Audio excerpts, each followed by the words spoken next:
তো এখানে memory short হওয়ার কি ব্যাপার আছে? উনি কি করতে গেছেন? উনি কি জাতীয় মহিলা কমিশনের সদস্য হিসেবে গেছেন, নাকি বিজেপির একজন নেতা বা কর্মী হিসেবে গেছেন?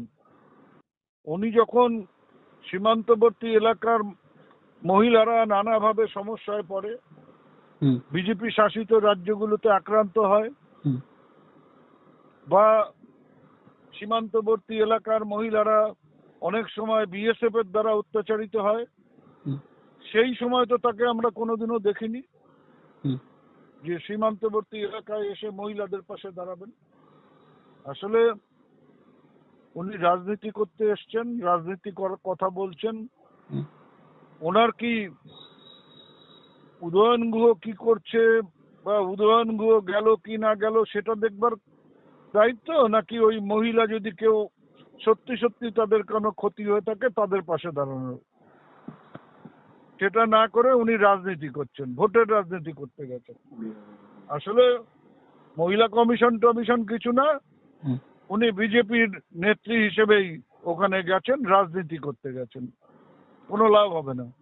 আপনি কি বাইক বা স্কুটার কেনার কথা ভাবছেন? আপনি গাড়ি নিতে গিয়ে ঠকে যাচ্ছেন না তো? দীর্ঘ 7 বছর যাবৎ সততার সাথে ব্যবসা করে আসছে বামনহাট আমান হোন্ডা। তাই নিশ্চিত মনে এখনই চলে আসুন বামনহাট আমান হোন্ডা শোরুমে এবং নিয়ে যান আপনার পছন্দের বাইক বা স্কুটার।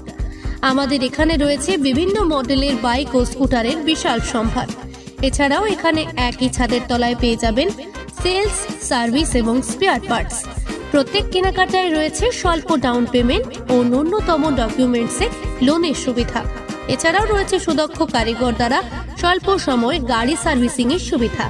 তাই আর দেরি না করে এখনই যোগাযোগ করুন বামনহাট আমান হোন্ডা শোরুমে। স্থান বামনহাট SBI ATM এর পাশে। যোগাযোগের নম্বর 9002805414।